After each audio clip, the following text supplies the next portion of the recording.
네, 안녕하세요. 오늘은 이번 연도 이제 9월에 시험 본 국가고시 문제를 좀 정리해 보도록 할게요. 오늘부터 네, 기초간호를 먼저 하겠습니다. 시험이 끝난 지가 언젠데 지금 하고 있네요. 네. 네, 근데 뭐 이제 3월에 시험 보실 분들한테 뭐 필요한 거니까요. 자, 1번은, 우리 보통 보면 1번, 2번은 환경관리라든가 간호조무사의 어떤 윤리라든가, 그 역할이라든가 이런 문제들이 좀 나오기 시작하는 것 같아요. 시작할 때는요. 제가 이제 번호는 다 바꿨고요. 자, 1번 간호조무사의 직업윤리 준수에 대한 얘기인데 읽어보면 틀리실 분은 없었을 것 같아요. 이건 혈압계가 파손이 되었을 때 관리자한테 당연히 뭐 보고하는 거. 이거는 이제 다 맞출 수가 있는 문제잖아요. 기록 오류를 확인해서 정정하는 거 당연히 해야 되고요. 이거는 이제 제가 틀린 거를 다시 이제 이제 바르게 붙인 거예요. 유명인이 입원한 사실을 가족에게 이야기한다. 자, 이런 거는 필요 없고, 유효기간 확인하는 거는 해야 되죠. 유효기간 확인하지 않는다라고 나왔었는데, 유효기간 확인한다 맞고, 환자 요청으로 환자 복용약을 버린다. 자, 환자가 지금 먹고 있는 약을 버리시면은 안 되겠죠. 두 번째, 지방 소화 효소. 이거 뭐 다 알고 계실 것 같아요. 그쵸? 이거 지금 답이 리파제인데요. 리파제는 지방을 소화하는 효소가 맞고 어디에서 나오고 있는 거예요? 췌장에서 나오고 있는 거잖아요. 그리고 펩신은 단백질. 단백질 소화할 거고 위에서 나오고 있는 거고 트립신도 단백질이에요. 얘는 췌장에서 나오는 거죠. 아밀라제는 탄수화물. 얘도 췌장에서 나오는 겁니다. 탄수화물 소화하는 아이 아밀라제. 그래서 어떻게 외우라 그랬어요? 아트리 이렇게 외우라 그랬죠. 췌장에서 나오는 소화효소들 아트리 이렇게 외우라 그랬죠. 아밀라제, 트립신, 리파제 이렇게 외웠어요. 자, 3번 병원 환경관리하는 방법인데요.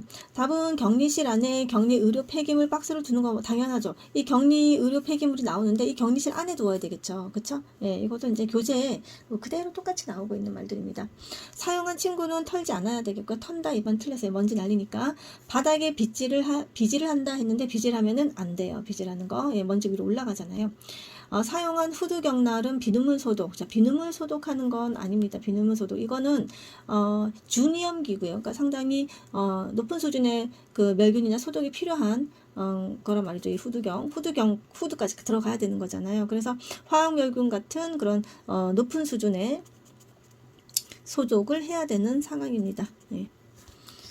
4번 볼까요? 항생제 정맥 투여하기 전에요. 우리가 항생제에 과민한지 예민한지 확인을 좀 해보려고 하는데 어떻게 해요? 피내 주사로 하죠. 그쵸? 2cc짜리 주사로 해가지고 피내로 해서 살짝 넣죠. 피내는 뭐예요? 각을 살짝 뜨는 거예요. 살짝 뜨는 거예요. 그쵸? 네. 각을 낮춰가지고. 자, 5번. 물품 관리 원칙은 물품을 재고 조사하는 거 정기적으로 조사한다. 뭐 이거 어렵지 않죠. 물품은 개인 편의를 고려해서 배치하는 게 아니죠. 개인 편의를 고려해서 배치하는 거. 이건 틀린 말이고, 유효기간이 길게 남았어요. 물품이. 그러면 이 보관장 앞쪽에 배치하면 안 되고, 유효기간이 짧게 남은 거를 앞쪽에다가 배치를 해서 먼저 쓰게 하고, 앞쪽이 아니라 뒤쪽에다가, 그쵸? 배치하면 좋겠고, 멸균 포장한 상태로 바닥 위로 떨어졌어요. 그러면 이거는 멸균으로 간주하는 것은 아니다 하셔야 되고, 기준량을 초과해서 재고를 확보하는 것은 아니다라고 하셔야 되겠어요. 그쵸? 이 재고가 그 기준량을 너무 초과한다. 너무 많은 양을 재고를 확보해 두면은 또 계속 재고가 쌓이게 되잖아요. 6번 보겠습니다. 또 어떤 게 나왔냐면 쉬워요 이거. 그쵸? 호흡 곤란을 호소하고 있는 아나필라시스 일때 투여할 수 있는 것은 지금 이거 응급 상황이네요. 그쵸? 그래서 우리가 에피네프린 투여하시면 되겠죠. 지금 호흡 곤란을 호소할 때. 네. 네, 그래서 기관지를 확장시켜주는 지금 응급약 투여하면 되겠네요. 그리고 모르핀, 헤파린, 디곡신, 니트로글리세린 이럴 때는 이제 이런 애들은 사용하는 게 아니잖아요. 모르핀은 소염제, 마약성 진통 소염제죠. 헤파린은 이제 항응고, 그쵸? 디곡신은 강심제죠. 심장의 수축력을 증가시키는 강심제. 니트로글리세린은 협심증 약이에요. 그쵸? 협심증 약.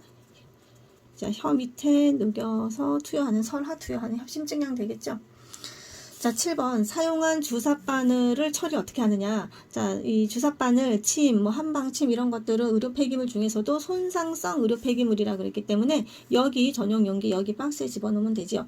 종이컵에 집어넣는다, 뭐 바늘을 구부린다, 지정된 트레이에 넣는다. 예, 트레이는 그냥 이제 그냥 트레이죠. 이게 트레이. 쟁반처럼 생긴 트레이. 그 양손을 이용해서 바늘에 뚜껑 씌우지 말라 그랬거든요. 그러니까 이런 말들은 다 틀리다라고 했습니다. 이렇게 하면은 다칠 수가 있어요. 8번 간과 근육에 글리코겐으로 저장이 된다 그랬거든요. 그리고 뇌기능 유지에 필수다. 자, 이게 뭔가요? 얘는 당이잖아요. 그쵸?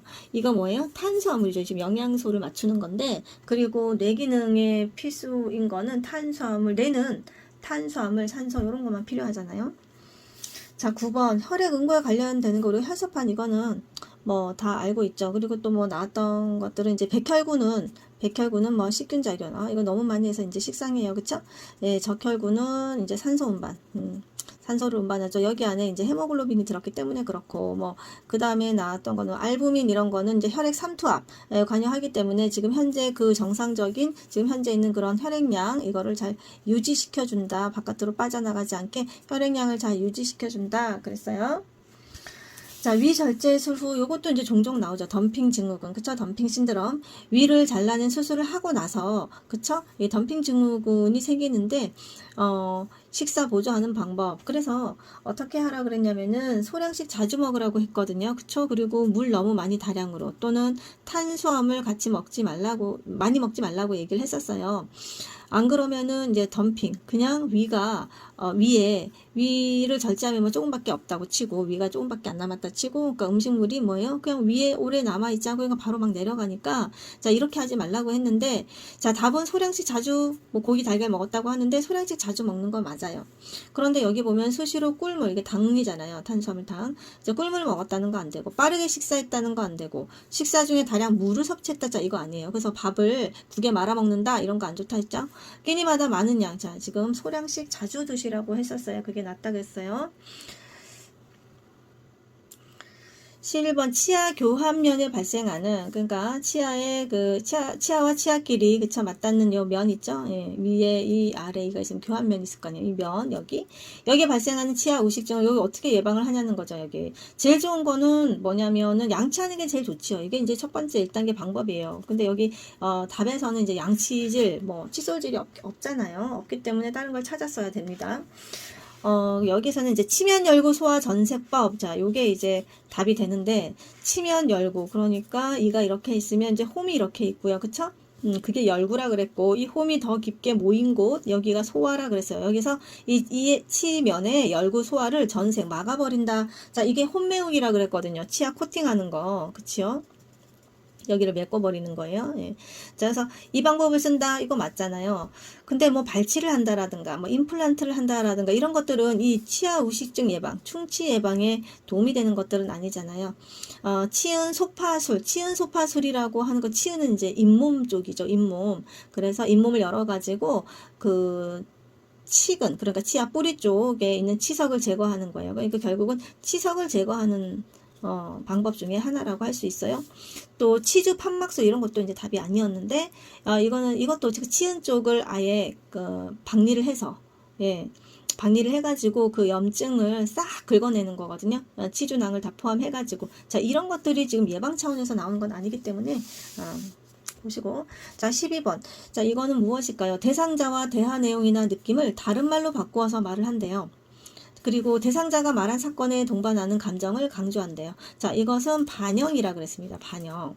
근데 얘가 나왔습니다. 보면 대상자가 아버지는 내가 입원한 후 한 번도 면회를 오지 않았어요. 내가 걱정되지 않나 봐요 라고 말했을 때 우리 면담자가 자, 어떤 식으로 반영을 했냐면, 그러니까 아버지가 당신에게 관심이 없어서 서운하시군요. 이 말은 이 지금 대상자의 감정을 그대로 반영한 거라는 거예요. 그쵸? 자, 그래서 답이 반영. 뭐 이제 다른 것에는 거절, 뭐 이제 이런 단어들이 나왔는데, 자, 개념 문제. 그리고 이런 식으로 나올 수 있으니까 좀 보셔야 됩니다. 13번 이 치지를 삭제하는 기구, 그러니까 치아를 절삭하는 기구는 핸드피스죠. 핸드피스, 그쵸? 예. 핸드피스에서 뭐 고속으로 하던 저속으로 하던 그 치아를 가를 수 있는 거죠. 절삭할 수 있는 거예요. 근데 이제 타구라든가 뭐 이런 것들은 이제 치아 절삭하는 거랑은 상관이 없단 말이에요. 타구는 이제 우리 그 침 뱉는 곳이죠. 침 뱉는 곳. 우리 치과 가면요, 우리가 치과 의자에 진료용 의자에 앉았을 때 그 침 뱉는 곳이에요. 침 뱉는 곳. 네. 치과 의자 앉았을 때요. 우리가 환자용 의자에 앉았을 때. 그리고 브레킷은 이제 이게 테이블이에요. 테이블. 그쵸? 기구를 올려놓는 테이블이라고 할 수 있겠고요. 치과 기구를 올려놓는 테이블이 있어요. 자, 흡입기는 우리가 석션이라 그러죠. 석션. 자, 석션은 이제 뭐 물 같은 거, 이제 타액, 침 같은 거 이런 것들을 분비물로 이제 흡입하는 거죠. 센트럴 버큐움이라는 것은 이런 석션하는 그런 그 힘을 제공하는 기구가 되겠어요. 파워를 주는 곳이 센트럴 버큐움이 되겠어요. 14번 호흡곤란할 때 당연히 뭐 흉곽의 크기를 넓게 해주는 반자에 이렇게 앉아라 그랬고요. 15번 마른 약재를 균등하게 새말하게 채로 치는 거, 이게 뭐예요? 가루약을 말하는 거죠. 그러니까 산재 또는 뭐 분재 이렇게 말을 할 수가 있겠죠. 고제는 아니죠. 고제는 우리가 이제 약간의 요거는 반유동이라고 할 수 있어요. 그러니까 약간 말랑말랑 해서 이게 바를 수도 있는 거. 그러니까 이 고제는 이게 달여가지고 꿀이나 설탕 같은 것도 살짝 넣어서 농축을 시켜서 반유동 상태로 이게 지금 바르는 것도 있고 먹는 약도 있단 말이에요. 그래서 내복약도 있고 바깥에 바르는 약으로도 사용할 수가 있는 그런 형태가 고제고, 탕제는 우리가 탕약 생각하면 돼요. 약물에다가 물 가열하는 거. 그러니까 그래서 추출하는 거. 그 다음에 주제는 이 주가 이제 알코올에 약물 담가가지고 필요한 성분을 참출해내는 거. 좌제는 이제 좌약 생각하면 되고요. 그쵸? 여기서는 산재. 16번에 당뇨 발관리. 자, 이거는 저 시험 보기 전에 많이 했었어요. 그쵸? 우리가 당뇨 발관리, 발에 상처죠. 상처를 매일 확인한다. 이건 좀 확실하죠, 답이. 자, 티눈은 손톱깎이로 깎는다. 자, 이거 아니라 그랬고, 티눈 잘못 깎다가 상처 나면 회복이 잘 좋지 않아요. 당뇨 환자분들이. 그래서 병원 가라 그랬고, 상처난 발가락 사이에 보습 로션. 자, 발가락과 발등에는 로션 발라도 상관없는데, 이제 발가락과 발가락 사이, 요런 데는 뭐예요? 지금 습하게 하지 말라고 했었습니다. 자, 뜨거운 열 패드 이런 거를 직접 대지는 말고, 딱 맞는 신발을 오전에 구입하면 나중에 이제 오후 내내 어떻게 해요? 혈액순환이 안 돼요. 그쵸? 발이 부어가지고. 우리가 보통 보면은 오후에 발이 살짝 붓잖아요. 그래서 이렇게 하는 것도 좋지 않죠. 너무 딱 맞는 신발. 그것도 게다가 오전에 구입하는 거 좋지 않다. 자, 17번 뜸의 작용인데 무슨 작용이냐를 물어봤는데, 뜸의 작용이 여러 가지가 있었어요. 병원균이나 독소가 몸 안으로 들어왔을 때 항체를 만들어 가지고요, 저항력, 그러니까 면역력을 갖게 하는 이 작용 이름이 뭐냐? 그러면 면역 증진 작용이었단 말이죠. 면역력을 증진한 면역 증진 작용인 거예요.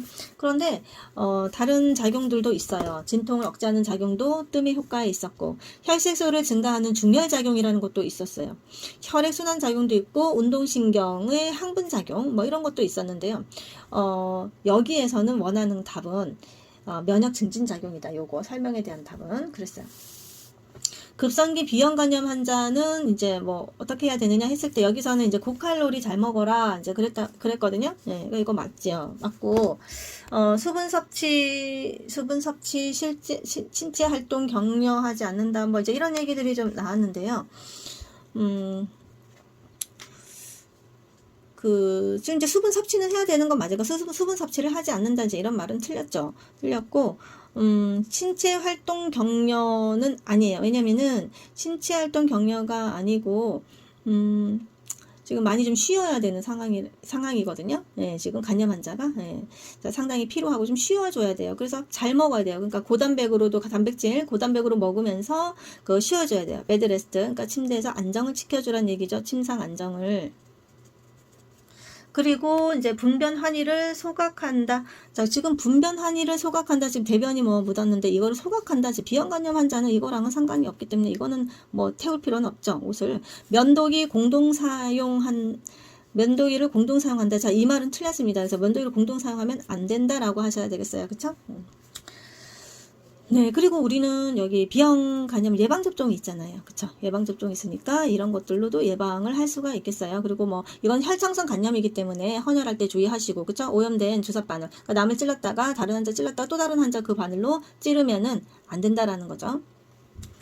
자, 19번 흉강천자에 대한 얘기가 나오네요. 이거는 이제 바늘을 삽입하면 움직이지 말아라. 참 이게 답이었는데요. 복부둘레를 측정하는 것은 흉강이랑은 상관이 없었어요. 뭐 만약에 이제 복막천자, 복막에서 그 천자를 했다라면 전후로 해서 복부둘레를 체크를 하지만, 자, 이거랑은 상관이 없는 얘기였고, 관장을 한다도 뭐 의미가 없고, 머리에 전극을 붙이는 것도 아니었고, 폐소공포증, 이게 폐쇄공포증이죠. 그거를 확인한다, 이거랑도 상관이 없는 말이었거든요.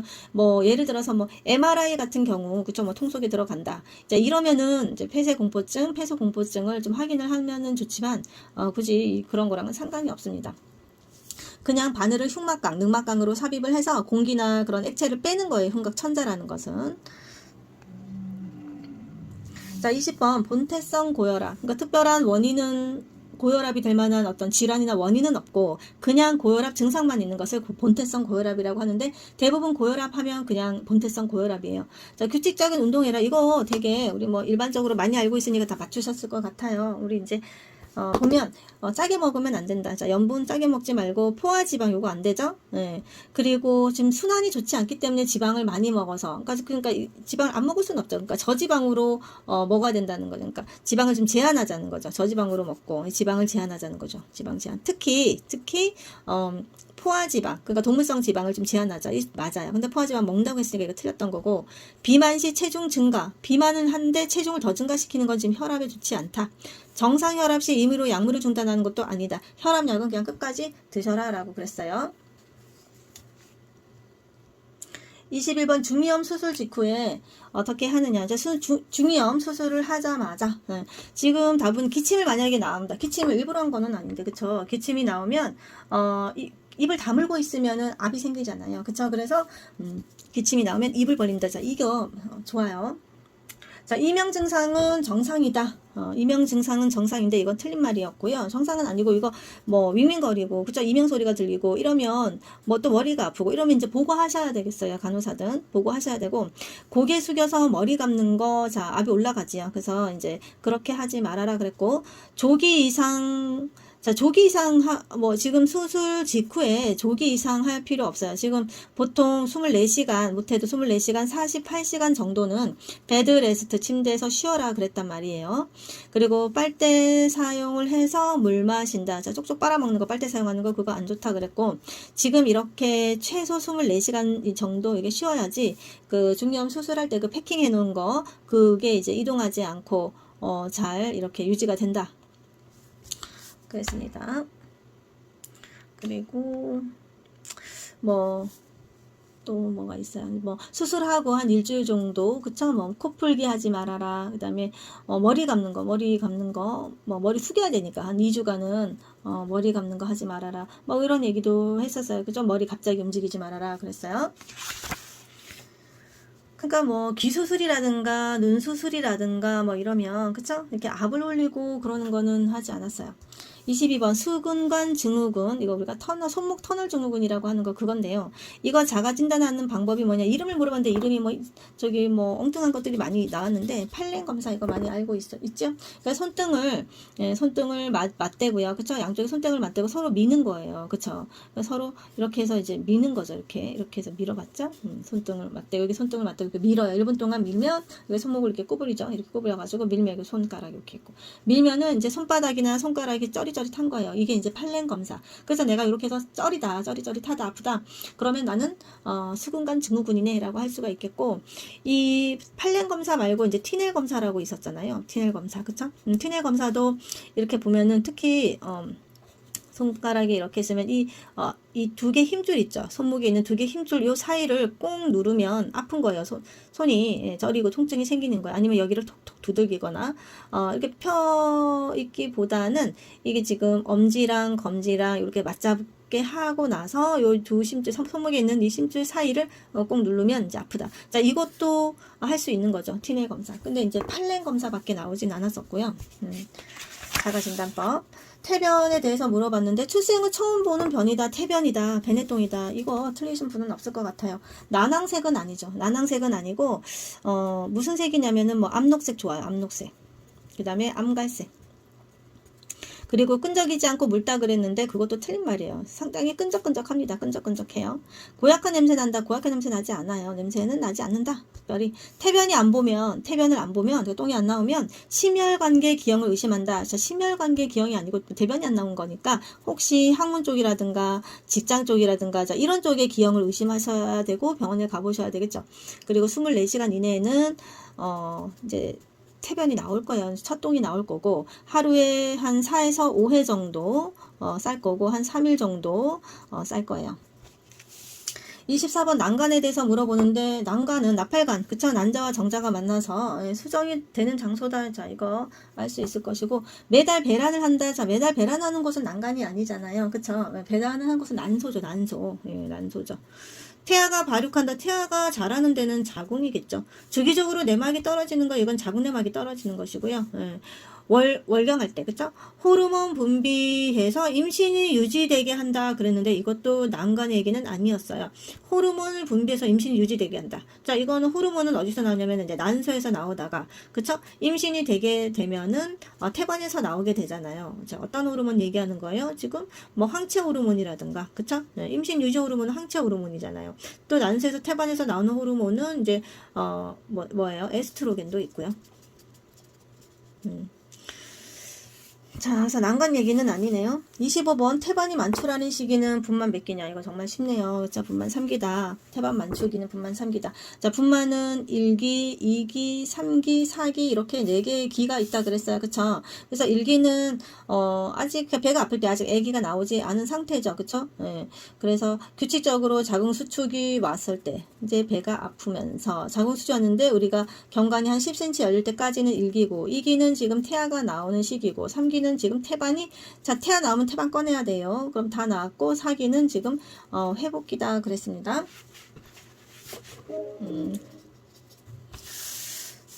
26번 주 양육자와 잠시도 떨어지지 않으려는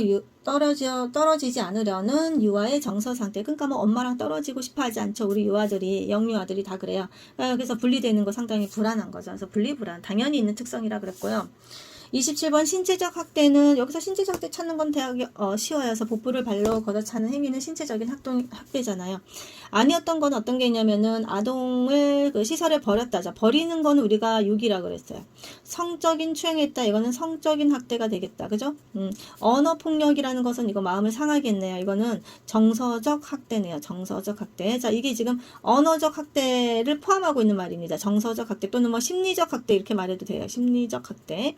불결한 환경에 그냥 방치해버렸어요. 예, 신경 쓰지 않아요. 이거는 방임이라고 했습니다. 학대 중에서도 방임. 28번 에릭슨의 심리사회적 발달 단계 중에서 자율성이 형성되는 것은 그랬어요. 예, 자율성 형성되는 것은 유아기죠. 1에서 3세에 대소변 그쵸? 예, 훈련기가 속해져 있는 이제 유아기가 되겠어요. 답은 그래서 유아기네요. 뭐 영아기 이제 이런 것들은 다 이제 맞지 않는 말이죠. 영아기는 이제 0에서 1세 유아기 전에 있으면서 우리가 신뢰감이 이제 양육자에 대한 신뢰감이 쌓이는 시기고 아니면 이제 불신감이 생긴다 그랬습니다. 그리고 유아기는 이제 자율성도 생기면서 자, 요때를 잘 보내지 못하면 수치감이 잘 생긴다고 얘기했었고요. 그 다음에 3에서 6세 학년기 때는 자기가 이제 주도적으로 하는 주도성이 발달된다 그랬어요. 자발성. 그런데 잘 못 보내면 죄책감이 생긴다고 얘기했었고요. 학년기는 6에서 12세 정도 되는데 이때는 근면하죠. 그래서 애들이 이제 학교 다닐 때 근면성, 그리고 아니면 열등감이 나타나고 청소년기는 이게 자기가 누군지를 알아야 돼요. 자기가 누군지. 그래서 자아정체, 자기 정체를 알아요. 자아정체감인데 자아정체감이 발달되지 못하면 자기 역할을 몰라서 역할 혼돈이 온다 그랬거든요. 그쵸? 자, 이런 것들. 자, 29번 모유, 수유, 산모죠. 저주 줄 거고 유방, 우열 완화하는 거예요. 그래서 지금 이제 뭐 모유가 나오다 보니까 그쵸? 이렇게 이제 유방이 빵빵해지고 지금 이런 상태에 있을 수 있는 건데요. 유관에 따라서 유관을 따라서 이제 젖이 나오는 그 길을 따라서 손가락으로 돌려가면서 유방 마사지 해주는 거 좋아요. 마사지 하는 거 아주 좋습니다. 그런데 유즙을 짜지 않는다. 자, 유즙은 짜도 됩니다. 예, 지금 모유 수유 산모기 때문에 그래요. 모유 수유가 아니라 비수유부라면 건들면은 안 되기 때문에 짜지 않는데, 지금은 유즙을 짜도 됩니다. 유즙을 짜서 남은 젖은 쭉쭉 짜줘야지 다시 젖이 잘 차기 때문에, 모유가 잘 차기 때문에 유즙을 짜지 않는다 했기 때문에 이거 틀렸어요. 유즙을 짜도 됩니다. 그리고 유두를 비누로 한다. 자, 비누로 유두 씻지 말라 그랬고, 유두는 물로만 씻으라 그랬고, 그러니까 이게 이제 틀렸다는 거고요. 이렇게. 탄력붕대는 지금 비수유부가 합니다. 비수유부가. 자, 그리고 지금 모유수유는, 모유, 수유부가 하는, 이제, 산모용 브레이저 차시면 돼요. 산모용 브레이저. 그리고 모유수유를 지속할 수 없다고 설명한다. 자, 이건 틀린 설명이죠. 뭐 유방 우려 정도 왔다고 해서, 그쵸? 뭐 지속할 수 없다, 그러는 거는 아니에요. 할 수 있다라고 설명해 주시면 되고요. 30번 자살 징후 노인한테 어떻게 해야 되나, 자살 의도를 구체적으로 질문하는 거 맞아요. 우리가 이거를 알아야 되고, 거기에 대해서 이제 얘기를 잘 할 수 있는지 계속 물어봐야 되는 거죠. 예, 그거 맞고요. 가족에게 비밀로 한다, 이런 말 지금 다 틀렸다는 거예요. 조용하게 혼자 있게 하시면 안 되죠. 자주 보셔야 돼요. 혼자 있게 하시면 안 되고, 잘못된 생각이라 설득한다. 설득하는 건 뭐 의미가 없고, 의미 있는 물건 정리를 도와준다. 뭐 이미 죽는 걸 뭐 인정한다는 거죠. 이거 아니지, 이런 말은 틀렸어요. 자, 골관절염은 우리가 퇴행성 관절염이에요. 나이가 들어서 걸리는 퇴행성 관절염이에요. 그쵸? 그래서, 좀 무리하면 안 되죠. 무릎을, 좀 부드럽게 특히 무릎 같은 데 많이 그러는데요. 부드럽게 움직일 수 있는 그 수영이라든가 물속에서 하는, 아쿠아로빅 이런 것들이 좋아요. 하지만 등산이라든가 달리기, 테니스, 계단 오르내리기 이런 것들은 지금 여기에 상당히 무리다. 이게 좋지 않다. 32번 체온 조절 중추 기능을 상실했고요. 심부 온도가 40도 이상 지금 높아졌어요. 땀도 나지 않아요. 왜냐면 체온 조절 중추 기능이 상실되기 때문에 땀이 나지 않아서 열이 배출이 되지 않는 상태. 자, 그것을 열사라고 하죠. 열사병. 그쵸? 근데 만약에 뭐 화상, 일사병, 열경련, 별피로 열사병 중에 답이 이제 열사병인데, 만약에 여기 땀이 나면은 일사예요. 아직 땀이 나고 체온 조절 중추가 아직 망가지지 않았다. 그리고 심부 온도가 40도까지는 가지 않거든요. 40도까지도 갈 수는 있지만 그래도 한 40도 이상으로 가지 않고 37에서 한 40도까지 정도? 그러면은 일사로 가는데, 얘는 이제 열사죠. 그리고 열경련이라고 하는 것은 이제 경련이 일어나는 거죠. 땀을 너무 많이 흘려가지고, 그쵸? 그러니까 이제 염분기가 많이 지금 없잖아요. 염분이 많이 소실된 상태라서, 이렇게 되면은 근육이 지금 되게 뻣뻣해지고 강직이 온다 그랬어요. 예, 그걸 열경련이라 그랬고, 열피로 같은 경우에는 얘도 지금 땀을 많이 흘려요. 그쵸? 땀을 많이 흘렸고, 지금 이제 수분이라든가, 지금 염분이라든가, 지금 이거 자체가 상당히 지금, 지금 몸에 없다라는 거예요. 그래서 지금 이제 순환의 문제, 그러니까 순환성 쇼크. 로 와서 지금 상당히 이건 심한 탈수 상태인 거거든요. 심한 탈수 상태. 자, 이런 상태면 열피로라고 얘기를 했었습니다. 33번 철분 흡수율을 높이려면 비타민C와 같이 먹어라 그랬죠. 철분약 먹으려면 오렌지 주스랑 같이 먹어라 뭐 그랬고요. 34번 벌에 쏘였어요. 그러면 이제 전신 알레르기 반응 특히 한 30분 정도는 잘 관찰해라 이제 그랬는데요. 쏘인 부위를 직접 누르거나 이런 것들은 하지 않아요. 더물찜질 아니고 오히려 찬물찜질 하셔야 되겠죠. 찬물찜질. 네. 그래야지 뭐 독이 좀 퍼지거나 이런 것들을 조금 막아줄 수가 있겠고요. 그리고 붓기 같은 것도 조금 빼줄 수가 있겠고, 침은 쪽집게. 쪽집게로 하다 보면은 안 된다 그랬어요. 그래서 이거는 이제 보통 손톱, 네, 그쵸? 네, 뭐 칼, 뭐 신용카드, 자, 이런 거 사용하는데 손가락, 쪽집게 이런 것들이 더 안 된다고 했습니다. 그리고 쏘인 부위를 심장보다 높게 한다. 자, 이거 좀 헷갈리지 않았을까 싶어요. 우리 친구들 봤었을 때는. 그래서 뭐 좀 부었을 때는 사실은 뭐 심장보다, 근데 어느 부위에 따라서 좀 다르긴 하지만 심장보다 높게 하는 거 이제 붓기를 좀 제거하는 방법으로 사용을 하기는 하는데요. 여기에서는 우리 책대로 가야 돼요. 그래서 여기에서는 전신 알레르기 반응 관찰자 이걸로 가시면 좋겠어요. 그리고 암모니아수라든가 우리 그때 뭐 배웠죠? 암모니아수, 그다음에 베이킹 파우더, 그쵸? 네, 이거 반죽한 거 바르면은 좀 좋겠다 그랬습니다. 통증에. 35번 흉벽으로 전기를 방출시켜가지고 심실제동을 정상 리듬으로. 정상 리듬으로 회복을 시킨다라는 거죠. 예, 심장 박동을. 그래서 그거 응급처치 이게 뭐냐면 뭘로 하는 거냐요? 자동 심장 충격기로 하는 거죠. 제세동기 옛날에 제세동기라고 불렀던 거 그걸로 하는 거죠. 가슴압박, 인공호흡, 흉관삽입, 기관 내 삽관에 관한 얘기는 아니라는 거죠. 우리 그 흉관삽입이라는 것은 이제 흉관 안에 그죠? 흉곽 안에 이제 관을 넣어가지고 이쪽으로 공기든 그쵸 뭐 물기든 뭔가 액이든 이런 걸 빼는 거죠. 그래서 그리고 이 기관 내 삽관은 이 기관 안으로 튜브를 집어넣어가지고 관을 삽관한다 가죠. 이 튜브를 삽관해요. 집어넣어가지고 기도를 확보를 못하기 때문에 이렇게 하는 거죠. 기도를 확보시킨다. 자 그럴 때 사용하는 방법이 기관 내 삽관이고요. 이거는 자동심장 충격기에 관한 얘기다라고 보시면 되겠습니다. 네, 수고 많으셨어요.